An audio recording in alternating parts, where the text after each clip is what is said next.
Kia ora, g'day, welcome back once again here with, I think this is part 4 of my reaction to this particular documentary on the tracking the Bondi terrorist or attackers. So let's jump back in.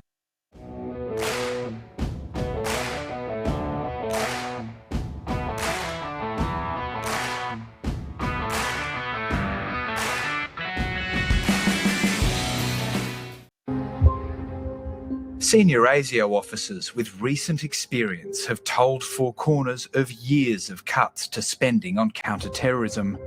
They speak of a dramatic loss of expertise in Islamist terrorism, human intelligence capabilities and people power. Oh, that doesn't sound very good, eh? You got senior people you're saying within ASIO, senior spies, I'm guessing. Doesn't look or sound good. There's been a few comments and stuff from what I've seen out, or news articles talking about ASIO not being very happy with this Four Corners documentary that's come out. I guess because it doesn't really paint them in a very positive light. Again, I don't know if it's warranted and if people have dropped the ball because they weren't doing their job. Apparently somebody who was the national security advisor at the time resigned from their position, so not long after the attacks took place. So whether there was some stuff there that was known about but they didn't act on it or whatever, who knows, eh? Like, the person could have potentially resigned for any number of reasons, and it may have had absolutely nothing to do with the Bondi terror attacks. But I suppose the timing of things, and when things happen, it's always going to cause people to speculate and comment, eh?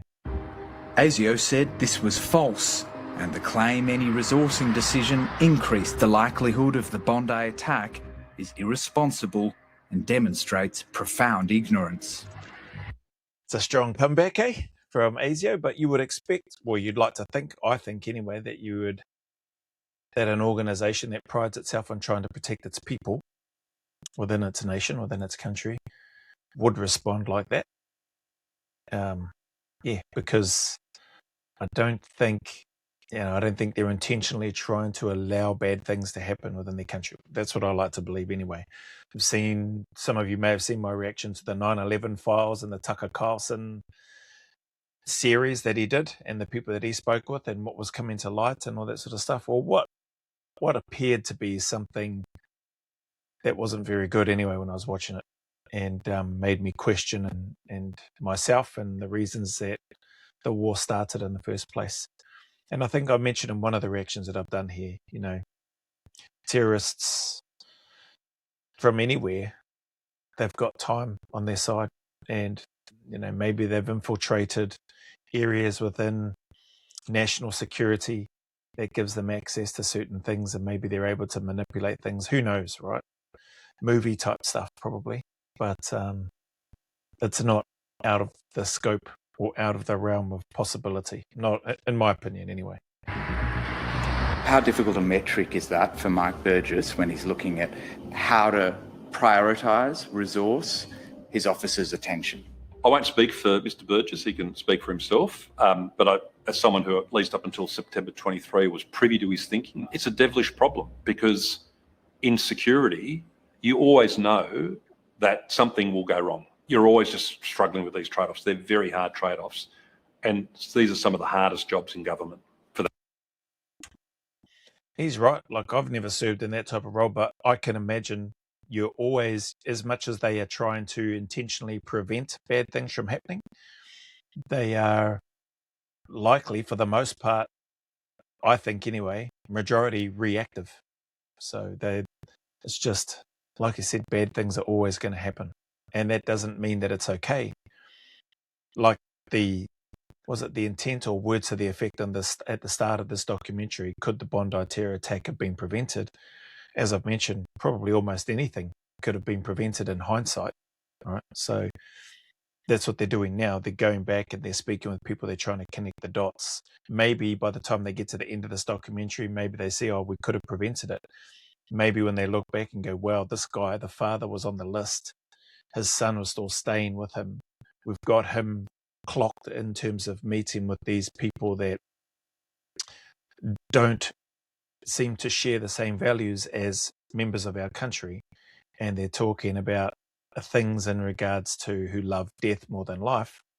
And we allow the father to get firearms licenses. Like, why did we allow that to happen? You know, they may be looking back and going, in hindsight, looking at a whole bunch of things. I like to think they are. Could it have been prevented? I think it's pointless in trying to see whether or not it could have been prevented, because it's happened, right? And a number of people have lost their lives.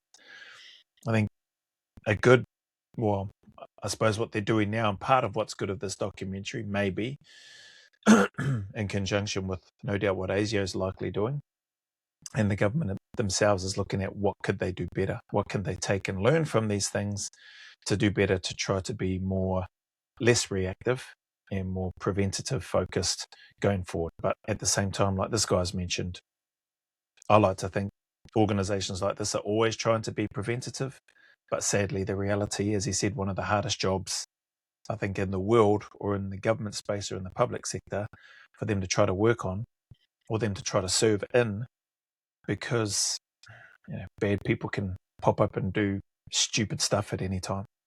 That reason. The relationship between ASIO and Marcus ultimately fell apart. As we reported last year, he was charged with assault and stalking in 2022. His cover was also blown, and he took out a restraining order saying an extremist was threatening to harm him. His charges were later withdrawn and dismissed, but ASIO pulled its support for his permanent residency, and he left the country in 2023. Wow. If that's the case, like, again, we don't know. We're hearing words spoken by the interviewer. I'm guessing he's going to speak with Marcus and get his side of the story. It could make you question or wonder, anybody that's looking to serve a nation, whether it be Australia, America, or wherever, in the capacity in which it seems like Marcus was serving in, that they could just be, brushed to the side so easily, discarded so easily. I think that has the potential to cause bad things happening from there. Again, it doesn't frame ASIO or Australia in a very good light if this guy has been doing, and I don't know how many years he served, right? It may have mentioned it. If it did, I can't remember from the other reactions that I've done so far. But whatever time and service he's given, then ASIO's felt, okay, we're going to pull our support for his citizenship or permanent residency. And at the same time, he's also been charged by police for assault and whatever else it was. So, there's lots there that we don't know, or that I definitely don't know, but it'd be interesting to see if Marcus has some stuff to talk about what's happened in this case. In its statement to Four Corners, ASIO described Marcus as unreliable and disgruntled, claims he denies. Marcus accused ASIO of trying to denigrate him, saying his whistleblowing is in the public interest, and the allegation he's unreliable does not withstand scrutiny. He said otherwise ASIO would not have tasked him with infiltrating dangerous terrorist networks, resulting in successful prosecutions of terrorists and prevention of a number of terrorist attacks. It's interesting. It's cool. He's about to talk, but I was going to say it seems strange if ASIO thinks that, and I didn't read fully what that statement was, and I couldn't be bothered going back to pause on it. If they felt that his reporting and his intelligence was unreliable, why keep him on the books? Why keep him going for so long? It just doesn't make sense. So there's stuff there. He's made a good point, and in terms of leading to convictions, one part, that I'll mention in terms of that has stopped potential future terrorist attacks through those convictions. Yeah, hopefully, I don't know. It's hard to say unless you've literally apprehended and caught those people in the act of about to, whereby they're about to go and deploy and do something sinister. I don't know how you exactly quantify, if that's the right word, or can state with any sort of authenticity that you've stopped this terror attack and this terror attack and this terror attack that would have happened if we didn't get this guy. Hopefully that is the case, but and I'm assuming they've got more information, which again I don't need to see here, or we don't need to see here. But I'm always it's hard to take it just at the words that are shared, if that makes sense, on either side, whether it's ASIO saying it or whether it's Marcus saying it. All we can really hope for or do is hope that what they're saying is true and that their actions have resulted in preventing, terror attacks. Have you made anything up? If I have made anything up, they are welcome to go and sue me. In July 2023, the New South Wales Police Firearms Registry issued Sajid Akram with a gun licence after a 3-year wait. He applied to buy firearms. It looks like on this occasion intelligence has fallen between the cracks because he shouldn't really have been given that firearms licence. So they will be looking very carefully at why that didn't happen, why Sajid Akram, why he was issued a firearms licence when the family, if you like, or his son, Naveed, was investigated thoroughly for Islamic extremism. He should not have acquired that firearms licence. Yep, and I think that's what a few people who have commented on this reaction that I've been doing over the last several have shared that, and it just seems like a no-brainer, right? It seems like, a 3-year wait. He's on the list for a reason. You're making him wait clearly for a reason because something's not adding up. His son is still living with him. His son has been clocked as being involved with people that share a belief that isn't in line with the values of the country, or terrorism, for want of a better term. And then you go and issue him a firearms license. Crazy. On October 7, 2023, the Hamas terrorist attack on Israel lit a fuse inside Australia's extremist scene. One group celebrated the deaths of nearly 1,200 people. I'm smiling and I'm happy. I'm elated. It's a day of courage.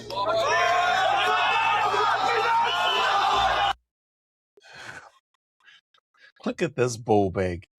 I'm smiling, I'm elated. It's a day of courage. A day of courage. You bloody twat.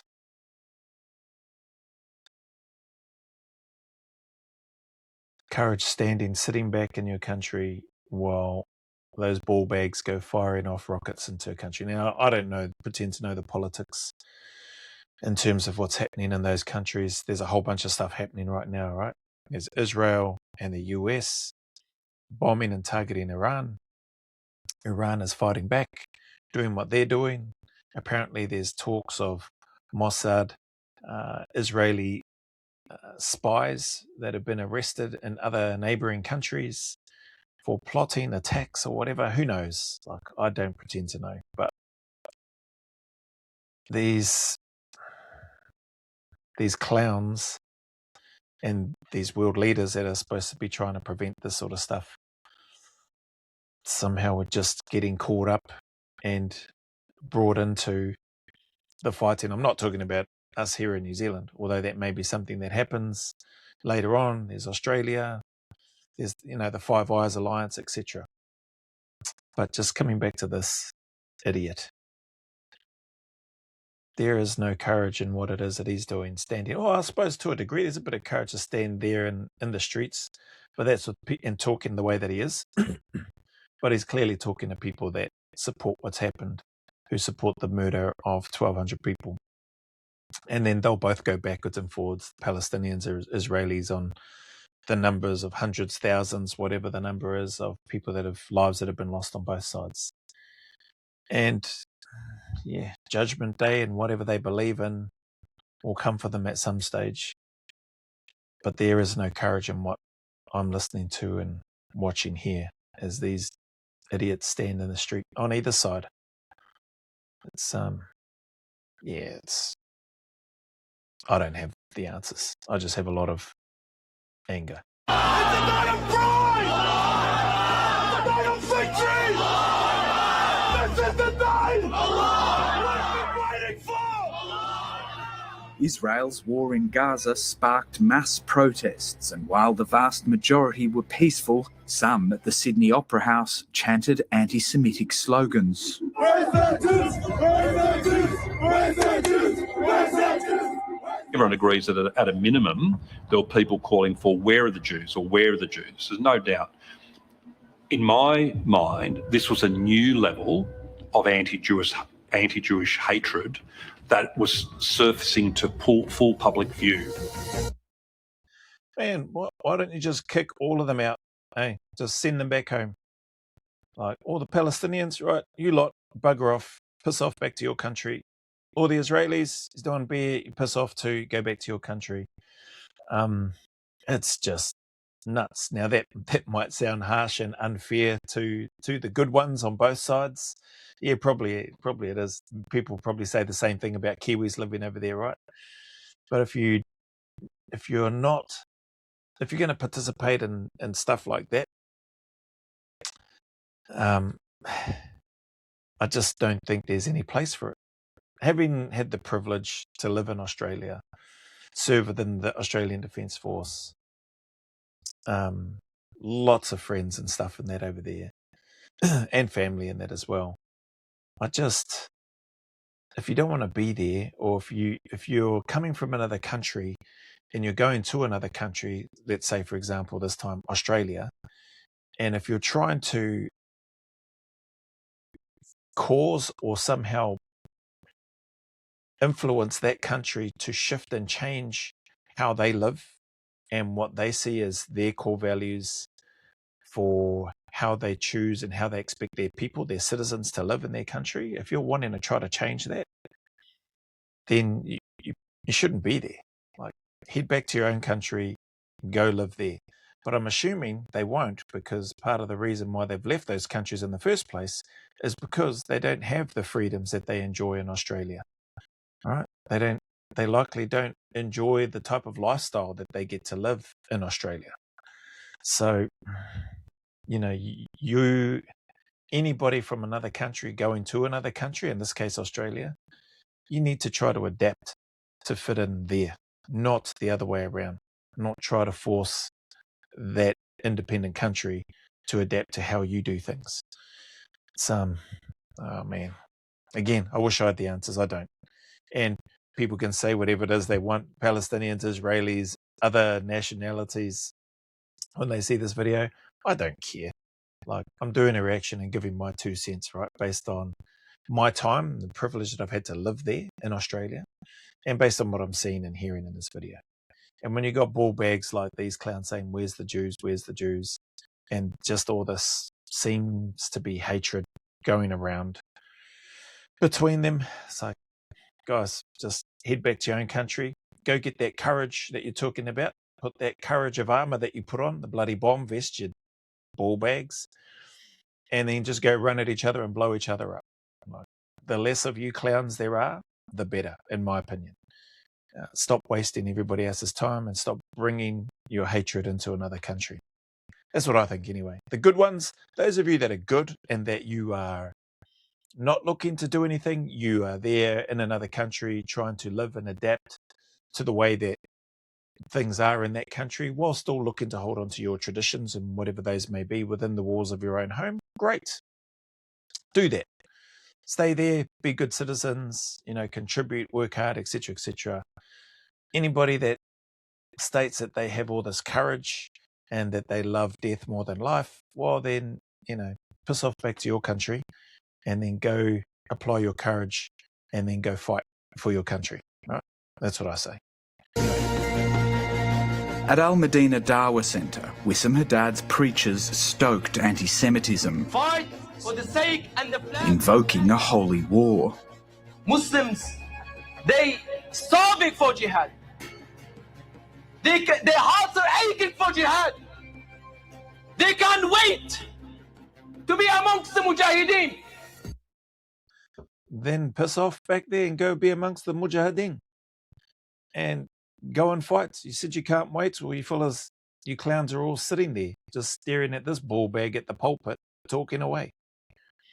Again, idiots like this that somehow have the ability to influence young minds, like the young fella Naveed, now old enough to know the difference between right and wrong, and clearly should have known it's not right to be shooting unarmed people regardless of what race they are or which country they come from. It's not right that we stand here with our weapons and our bullets and we start just laying hate and trying to kill as many people as we can who are unarmed, that are just trying to enjoy themselves on one of their particular celebratory events or whatever it was, and during Hanukkah. And then you've got this clown here, like, bro, piss off back to your country. Go put your suit of armor on, whatever you want to call it, and then go and fight. Go do the things that you say you want to do. You're standing in Australia, I'm imagining. We've got this footage of this twat standing somewhere in Australia in one of their places of worship or preaching hate, and you're not doing anything other than standing there riling other people up and then likely sending them off, giving them instructions and tasks to go and do things on your behalf because you don't have the courage to go and stand by or fight for what you believe in. You instead look to enlist other people while you sit at home, no doubt. Idiots. Towards the end of times when the Muslims will be fighting the Jews, the trees will speak, the stone will speak, and they'll say, "O Muslim, O believer, there is a Yahudi behind me, come and kill him." All right. This is happening in Australia, right? Like this footage of this ball bag and the other ball bag talking away the way that they are. This is happening in Australia. They've got this footage. What? There must be no laws, to be able to go and grab these people and just put them behind bars. Again, I'm no lawyer. So those lawyers that are out there that understand the law better than I do, feel free to let me know. Probably could sit down and ask my wife, but she's not interested in watching and listening to this stuff.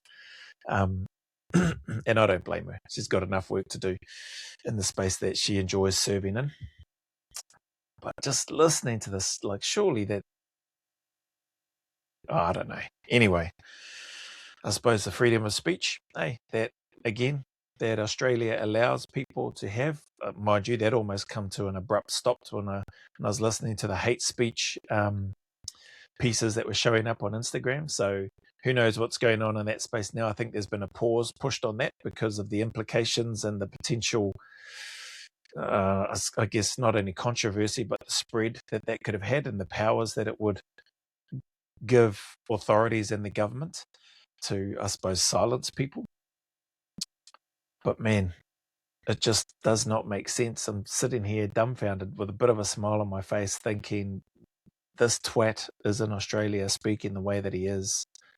Trees talking, rocks talking. You bloody idiot. When we became aware of these sermons, we publicly and privately asked the government and the police to take specific action against Wissam Haddad. We recognized in him something extremely menacing and threatening far beyond the feelings of the community. It required police action, criminal action. That wasn't forthcoming. The Peak Jewish body took Haddad to the federal court, which later found he and his prayer centre breached racial vilification laws. In an affidavit, Haddad brazenly disclosed he'd received so-called religious training from a cleric who's a known leader in Islamic State. ISIS are unequivocally... So there was something that could be done. This Jewish member, not that it matters, well, it doesn't matter to me, but I'm assuming this guy from the Jewish community, or maybe he represents part of the Jewish community, so I didn't read the bottom of his title or name or whatever. They called this guy Ballbag Haddad to court based on what they felt was wrong. So that's cool that happened. But did anything happen? Like, does he get kicked out of the country? Does he get a warning? If he does anything like that again, he'll be arrested. Like, what's the story? Regarded as terrorist organisations, and yet an Australian can consort with these people, be trained by them, and be free to walk the streets in this country and to preach and to advocate. I mean, that's just absurd. It's an absurdity. I mean, that's why I was sort of dumbfounded earlier, and I was saying, okay, they've got this footage, can't they go and put him behind bars? But clearly, it's not something that can just happen. That clown has openly, it said there, I think if I heard right, openly spoken about, he received religious training from a well-known ISIS member. It's like, how could I put this? Australia, you're not doing yourself any favors by allowing people like this idiot, this Haddad clown, Wissam Haddad, to stay in your country preaching the way that he's preaching, and you knowingly allowing him to do that and then not expect anything bad to happen. That just doesn't, like that other guy said, it seems to be, it's like an absurdity, I think was the word that he used. It's crazy that you could allow that to happen and then sit back and then be in shock when something bad like the Bondi terror attacks does happen. Something needs to change. Surely, in your review, however long that review takes, hopefully it doesn't take too long, you get a grip and kick these idiots out of your country. And you pay close attention to any other clowns that have been consorting with people like Ballbad Haddad. In 2024, a teenager in Haddad's network carried out a brutal attack, stabbing a bishop who'd insulted the Prophet Muhammad. Police raided followers of Haddad. That's right. I think I remember seeing footage of that a while ago. I can't remember how long ago that one was. We went up and stabbed the bishop or the priest or whatever. Crazy. Like that stuff, that's the type of, I suppose, not only cowardly act, but that's the type of reach that these ballbag Haddads and of the world have in terms of their influence. Look at this fella in a singlet. Looks like, again, a young fella. Young, impressionable, naive, open to, I suppose you could say, being brainwashed and just being manipulated to do things that they probably otherwise wouldn't do, and that they likely deep down inside know is wrong. But when you've been programmed to do things like this, and those leaders can see that they're getting closer and closer and edging you ever closer towards where they want you to be and what they want you to do, they're not going to let up. They're going to keep going until you get to that point whereby you are just hardwired to do what it is that they want you to do. And people can sit back and say, oh, that's the same thing for the military. You just get programmed and hardwired to go and do these things. You just go and do.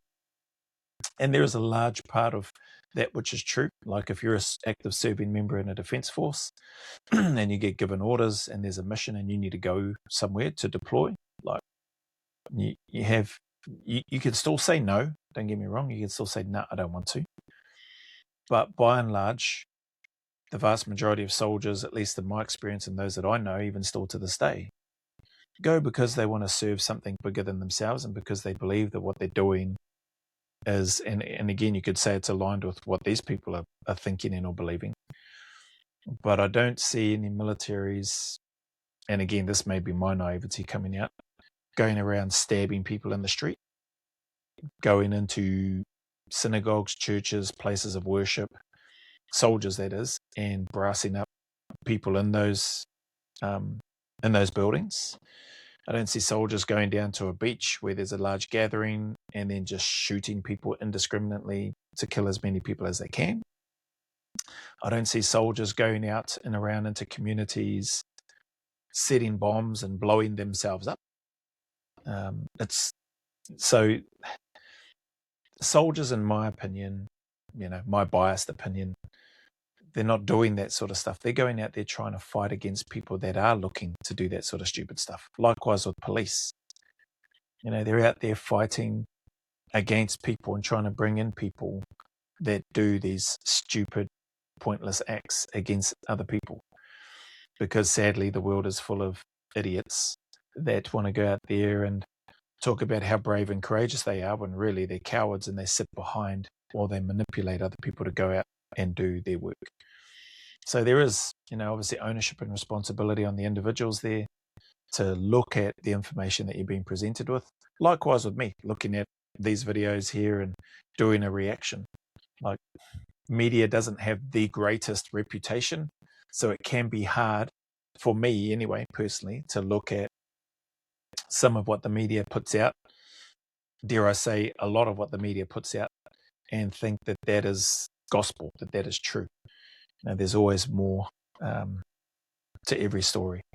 And maybe this Wissam Haddad and his following have been, maybe they've had their family members, hurt or murdered by other people when they're talking about the Jews and the Israelis and that sort of thing. I mean, if that's the case and if that's how you feel, then go and join your group and go and fight against them.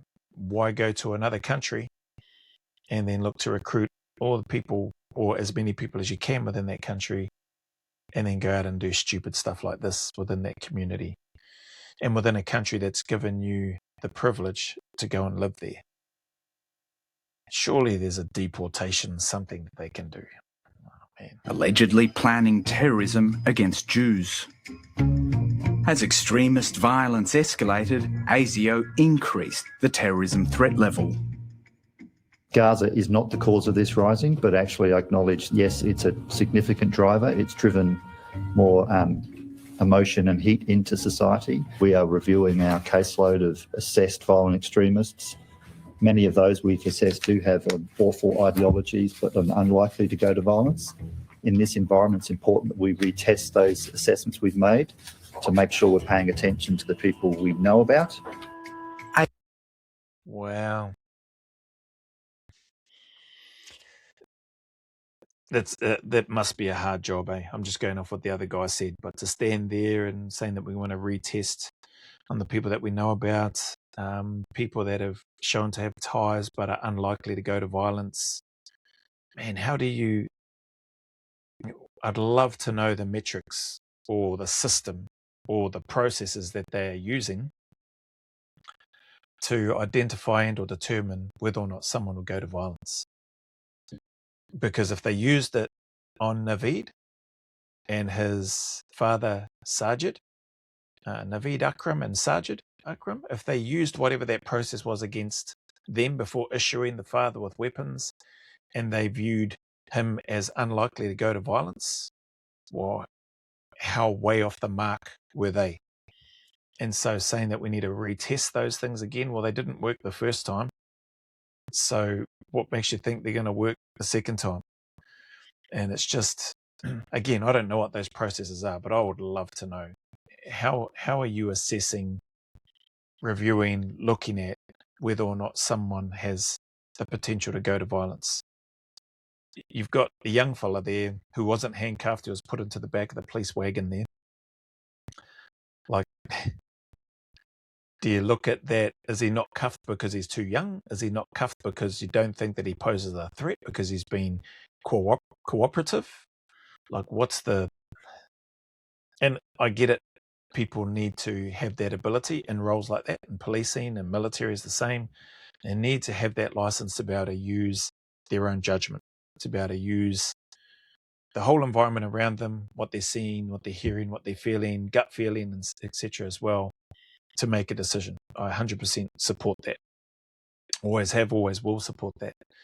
But the process in and around what you're talking, what that guy was talking about, that caused them to think that, okay, they're unlikely to go to violence.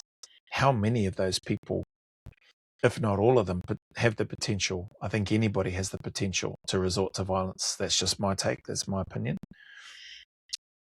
And it's just, I think it's just a matter of time or a certain trigger that initiates that can and or will cause people to do things that they might not otherwise typically do. Anyway, I've rambled on enough. I'd love to know what that process is, because dare I say, it's not working. My uneducated opinion. ASIO didn't answer questions about whether Naveed Akram or his father were on that list. Anti-Semitic violence. Well, that's probably not something that, again, it leaves me speculating and leaves the door wide open, right? Didn't say whether or not Naveed Akram and Sajid were on that list. I think if damned if you do, damned if you don't, as I listen to that and think about a potential response from the director or the main leader for ASIO, if you say yes, they were, they'll be like, so why were they seen as not having the potential to resort to violence? And then if they say they weren't, then they're damned again. Say, well, why weren't they? Why weren't these people, when you knew that Naveed was associating with known Islamic terrorists or those that have ties to ISIS, and he's living with his father, and you issued it like, damned if you do, damned if you don't. Anyway,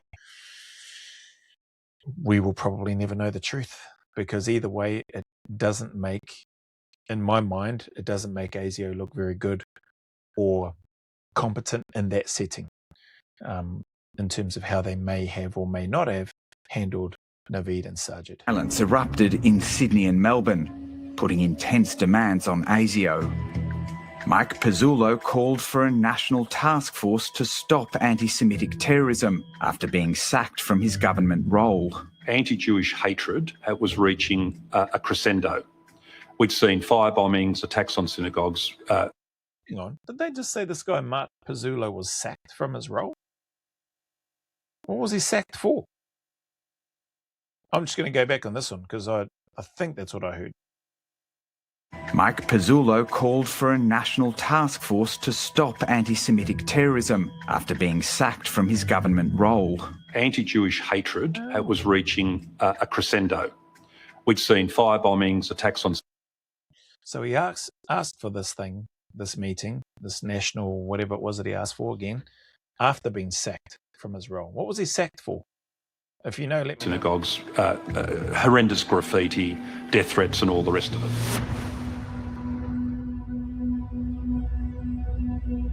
10 months before the Bondi attack, ASIO warned the killing of Jews was now the greatest risk to public safety. In terms of threats to life, it's my agency's number one priority because of the weight of incidents we're seeing play out in this country. When more than 100,000 people marched against civilian deaths in Israel's war in Gaza, Wissam Haddad exploited the moment, posting this photo of a man on the Sydney Harbour Bridge waving the flag made infamous by jihadists. It was the ISIS recruiter Yusuf Uwainat, released from jail after meeting Naveed Akram years earlier. The message that was sending was to their own followers, that they are going to be able to get away with this again, to say and do things that push the boundaries of what is legally allowed. It was a call to arms to others. You will also be able to engage in this. Look, it's permissible because it's not being stopped. And that's it. I mean, that's part of what I was talking about earlier. Like, why is this stuff allowed to go on? It's permissible.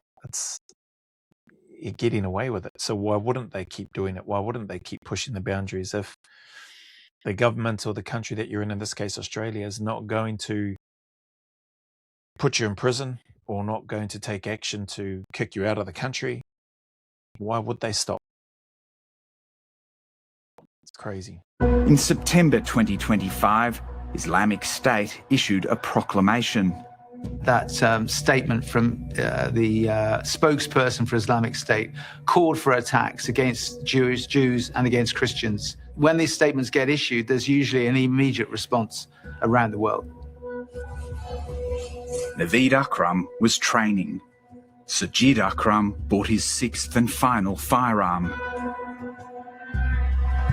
Police allege that in October 2025, father and son... Training? Looked like he was just getting smacked around the head by the other fellow. Began the final stages of planning for the massacre. They travelled to a property where they filmed themselves training with guns.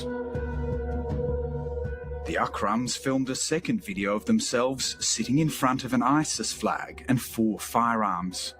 Counter-terrorism sources have told Four Corners the pair singled out Zionists in their message and urged viewers to travel to the Philippines and undertake training. On the 1st of November, they flew to the Philippines en route to a former Islamic State hotspot, Mindanao. It didn't trigger an alert. How does it not trigger an alert? How does that not trigger an alert for ASIO? Why would you not? I suppose if it hasn't triggered an alert when they come home, they're not going to get held up at customs, are they? But why does that not trigger an alert? Is it because they've just removed Sajid and Naveed off the list altogether? Is it because there's somebody in ASIO that says, hey, this isn't going to trigger an alert now, you're not on the watch list? Key players that were here, that were, keeping you guys on the radar, are no longer here. They've got a whole brand new team. I think, thinking back to one of the earlier reactions when Marcus was talking about junior people were now put onto the project. All that information and that intel lost. Other agents, I suppose, being moved on to other things. How does that not trigger an alert? You're flying to the Philippines, Mindanao, which sounds like here's a known hotspot for terrorists to go and train. And then because of that no ping on their radar, when they come back, I suppose they just stroll straight through customs. We just went on a holiday. Whereas I'd like to think if it had sent a report back, no, I'd like to think you'd have federal agents or ASIO there waiting to greet them when they come back, put the wind up them, and then take them away for questioning and delve into the nitty-gritty of where they were, what they were doing, getting the contact details, getting the dates and times, and just drilling them as hard as they could. That didn't happen, did it? And why was Naveed Akram not put on a flight watch list? The fact that he had been investigated should have meant that when he was travelling out or returning from a vulnerable area in South Philippines, he should have been stopped. The Akrams spent 4 weeks. Makes sense there. What that guy said, like he just summed up what I was trying to. It doesn't make sense in my head. Booked into a budget hotel in the city of Davao.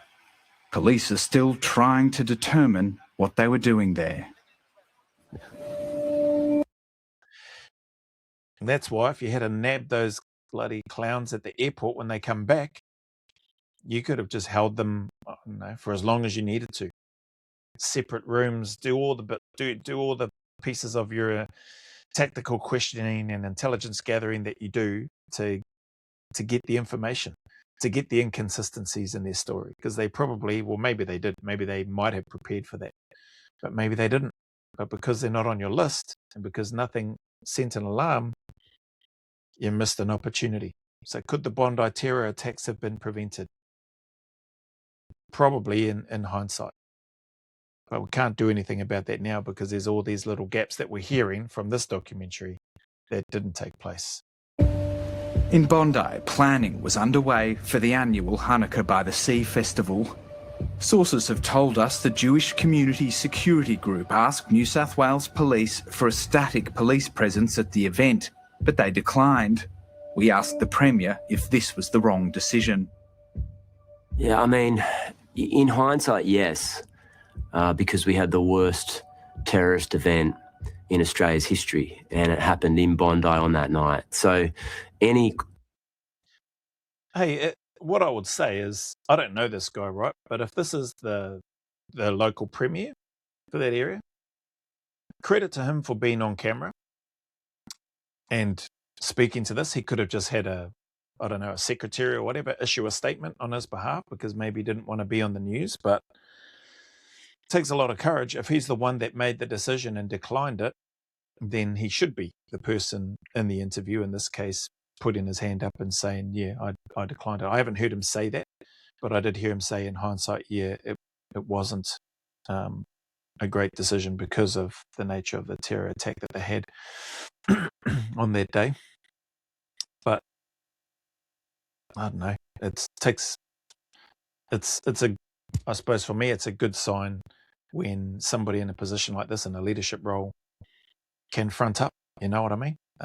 Right or wrong, that he can front up and speak to the camera, to the question or questions that have been asked of him. Any answer other than that, is ridiculous.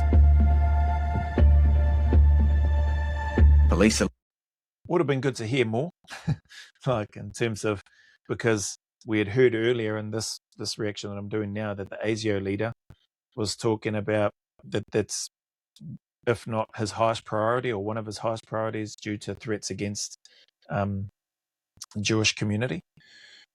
And if that was the case, like if the timing of those things when the ASIO boss was speaking that way, and the lead up, and if that was part of the lead up into Hanukkah, and the request for a static police presence by the Jewish Security Council or whatever they're called, and it was declined, again, those things don't match up.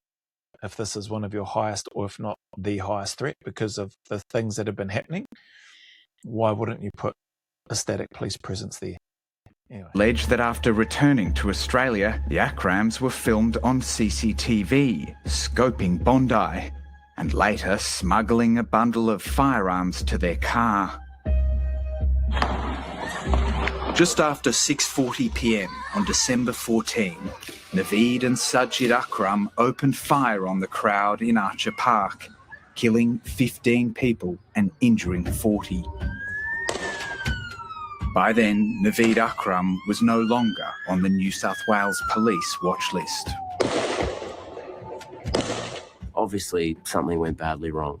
The reason we know that is that this man is responsible for a horrifying crime. And it went bad. It went incredibly bad. And we need to own up to that. And you need to do something about it too. And it's not just him. It wasn't Naveed, it was his Lincoln idiot father as well. Who thankfully, by the sounds of things and from what we've seen, is no longer breathing, which is good. But his ball bag son is, from what I understand. And no doubt he's been given all the safety and protection to look after him whilst he's in prison, right? Which is just mind-boggling to me that happens. You can go out, kill 15 plus people, whatever the number is, with respect to those that have lost their lives. Could have been a heck of a lot more. And then you get protected. Then you get looked after in prison.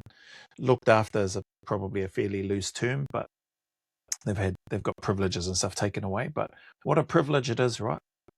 To go to be in another country, murder innocent people, and then have the authorities within that country essentially protect you and look after you. Nuts. Crazy.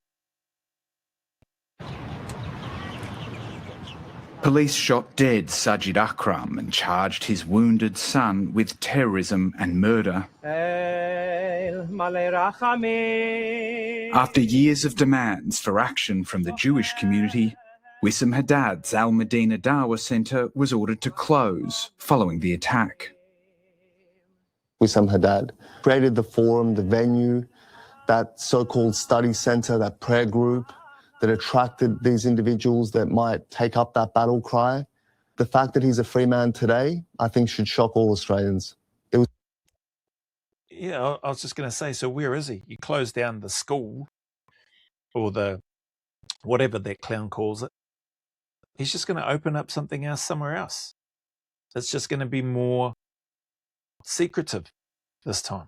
He's probably going to have checks conducted on everybody that comes in to make sure that nobody's filming what happens in there or what's been said.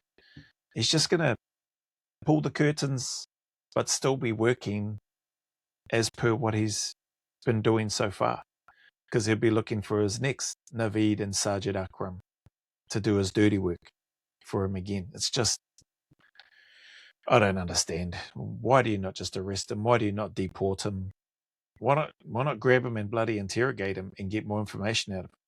Who are the people on the list? Who are the people that he's grooming and manipulating to carry out the next tasks? What are those next tasks? There's plenty of questions I'd love to ask, right? There's clear intelligence about him going back many years. And what did we think was going to happen with that? When you have young men hanging on his every word with access to weapons, what is going to happen? We've seen what's happened. Haddad vehemently denies any knowledge of or involvement in the attack, and the ABC doesn't suggest otherwise. He said there was no evidence to support the allegation he's a spiritual leader of ISIS. Yahya told us he had nothing to do with the attack, no recent contact with the Akrams, and that he opposed the killing of innocent people. Whatever, you bloody ballbag. No one recent communication, I suppose no one at this stage, but technology has evolved, ghost accounts, a whole bunch of things are in this world that we live in today. I don't profess to be an expert in any of them. But no doubt, if you're preaching the hate that Wissam Ballbag is preaching, and you're going about doing things in the way that he is, you're going to have some people that will have some technical skill or know-how, communication skill and know-how, so that you can deliver messages in a way that goes under the radar, that people don't know, that cannot be connected back to you, if that makes sense. They are, as much as people might think they're just desert rats, they're a sophisticated network of, organized crime, I guess I'd put it that way, in terms of ISIS and what they're doing and how they go about doing it. And if there hasn't been a connection that's been able to be made between Wissam Ballbag and the Akrams, then they are playing the game well, is what I would say in terms of what they're doing. Is it right? No, it's not right. But they're doing what they feel they need to do to stay under the radar, to not have things come back to them, which is what criminal organizations and members who are a part of such an organization would look to do, right? Anyway. ASIO told Four Corners, tragically, it did not know what the perpetrators of the Bondi attack were planning. This is a matter of grave regret. It weighs on us heavily. But that does not mean there was intelligence that was not acted on, or that our officers made mistakes.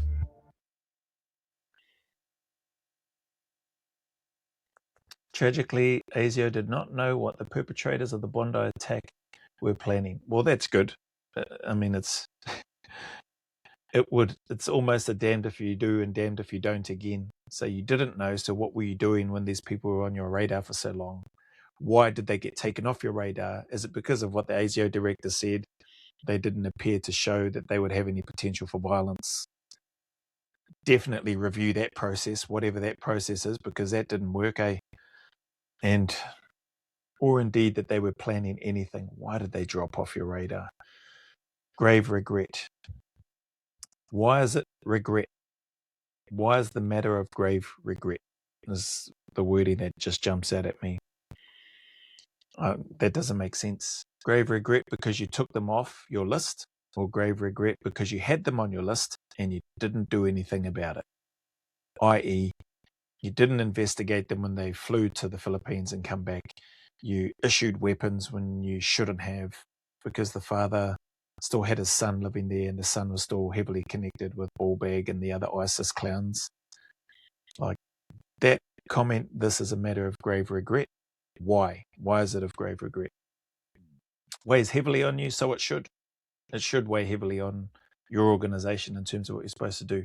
And as that other guy said, it's a hard role, if not one of the hardest roles in the public-facing criminal justice, whatever you want to call it. But that does not mean additional, so putting but in there, and that does not mean additional resourcing would have prevented the attack, or there was intelligence that was not acted on, or that our officers made mistakes. So this just sounds like an excuse. You're right to a degree. Doesn't mean that additional resourcing would have prevented it. No, it doesn't. I don't know if you needed additional resourcing. I think you need to have a look at why these two, the father and son, were removed off the list, if they were, and if they weren't removed off the list, why weren't they being monitored? So again, they're damned if you do, damned if you don't response to that, instead of putting this but clause in there. Or there was intelligence that was not acted on. Again, if there wasn't intelligence, or if there was intelligence, what did or didn't you do? And that our officers made mistakes. Well, clearly some mistakes were made somewhere. Mistakes in terms of these guys don't pose a threat, let's take them off the list. Like, who made those decisions and why? And I suppose if they're taken off your list and you're no longer monitoring them, I suppose it's easy for anybody to slip under the radar, right? If you're not on any watch list, I suppose you just go on doing whatever it is that you want to do, because nothing's going to flag up to those that initially had you on the list when it should. Anyway. As a human, Muslim, Palestinian refugee, I certainly believe this terror attack is against the true teaching of Islam, and any group tries to justify this terror attack because of the human tragedy in Gaza is complicit in this vile anti-Semitic terror attack. A royal commission with extensive powers will now examine any intelligence failures in the lead up to the attack. That'll be good. Will we get something like the Brereton report that threw the Australian Special Air Service Regiment under the bus? Will they provide something like that? What is it? A special inquiry or whatever they bloody called it. I hope there's something that comes out that we can have a look at. Not because I want ASIO to be thrown under the bus, but because we want some answers, right? And I don't think the whole organisation, like ASIO, should be thrown under the bus. But I think you should be able to find out who's made key decisions in regards to the father and son dynamic duo that did what they did, and get a better understanding of what those processes look like, why those decisions were made, what intelligence was provided, etc., to try and get closer to the truth, is what I'd say, because I don't know if we'll ever get fully to the truth these days in terms of the landscape and people looking to try to cover their backsides and protect themselves from potential poor decisions or mistakes that they've made or lies that they may have said. So, yeah, I don't know if we'll ever get full transparency or get the full truth, but hopefully we can get closer to and find out what some of those decisions and rationales were. Since first warning Australians, Marcus has received death threats from ISIS sympathisers. While he's safe right now in hiding overseas, he's seeking Australia's help with protection and resettlement. He says he's ready to give evidence. It must be so upsetting to have known these men, to have watched these men, and then to see what they carried out. Yes, it is. What happened on Bondi Beach was a result of a set of errors and a disregard for information. How someone like this fled out of ASIO and Australian authorities' radar. I believe this is enough to stop hiding behind security policy. People were killed brutally, were murdered, and public need to understand and to see what led to this horrible terror attack.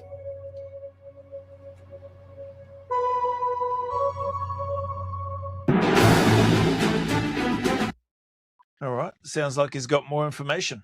So that'll be interesting to see what happens and what comes of it. Don't know if Four Corners will ever do a follow-up of this. the interview with Marcus and the progression, where things are at with him and his asylum seeking to move to Australia, and or indeed the evidence that he may have that he could look to share and shed light on this particular incident. But tragic event, the Bondi terror attacks, Naveed and Sajid Akram, the idiots that carried it out. Thank goodness Sajid the father is dead. In my honest opinion, like, this is just me speaking, it's not hate speech. I would have been pleased if both had lost their lives that day. Both the father and son, in regards to what they were doing. But just to ease, I suppose, the strain and the burden that it now puts on the, I suppose, the corrections facility, for want of a better term, and the security, etc., for Australia as a country itself. As I've mentioned, now that clown is being looked after and protected inside after doing what he's done. And I don't think that's right. But hopefully, justice will run its course, and then he's probably going to get multiple life sentences, and then again continue bludgeoning off the system, being fed at least 3 times a day, having opportunity to get exercise in and move around, have the opportunity to read as part of the rehabilitation process for him. And all of this funded by the taxpayers, funded by family members who are hardworking, honest, paying tax members who lost family and loved ones on that tragic day. They'll be contributing to his ongoing education and his overall physical and mental health and well-being. Hence why I mentioned, I think there's a place for the death penalty. And, there in this case, there's definitely a case for a death penalty. That's my take on it. Right or wrong, feel free to spam me in the comments in terms of whether you're agreeance or disagreeance with my comments. I don't care. I'm going to do reactions and give my take and my thoughts on them from the comfort, for want of a better term, of my own home, from behind my little keyboard worrying ability here, and give my take on these clowns and those that continue to try to recruit other naive father and son duos to carry out their gutless and cowardly acts against innocent, unarmed people. Just let that sink in to these ISIS clowns. You want to fight and you say that you have the courage and this is a success and a victory. You're elated because hundreds or thousands of innocent civilians going about living their day have been killed. Now, whether that's in Gaza, whether that's somewhere else overseas or in your country, whether that's in another country, you want to celebrate that. Take a good hard look at yourselves, mate. Go stand in the mirror and tell yourself how courageous you are because innocent civilians have been killed. And then just think to yourself and acknowledge, hopefully for a sec, what a ball bag you look like and sound like. All right? Because there's no courage in that. There is no mana or integrity or pride in that. It's just stupidity and cowardice and gutless ball bags prancing around, talking themselves up, but not walking the walk. Anyway, that's my take. That's this reaction on this one. Thank you to the bro who sent this through for me to consider and have a look at and do a reaction to it. Rounded this one out. It's probably gone over an hour. I have no idea how long that's been. I don't have a timer in front of me. I thought I'd just try and get through it, and it's probably gone a lot longer than what it should have. If you stuck around this long, appreciate your time and support listening to me babble on. Thank you, for your time and for your support and for being here. If you've stuck around this long, even if you spent a little bit of time here and didn't last this long, I don't blame you. And as always, with that being said, as easy as it is to say, and I get it, it is easier said than done. The message is always the same, regardless of those challenges and trials that we may be going through or that we may face. It is vital, it is important, it is critical that we just keep turning up, that we keep staying in the fight, that we put one foot in front of the other, that we take one day at a time. And that If we want things to get better, that they can, they do, and they will, as long as we want them to. It's not going to be easy.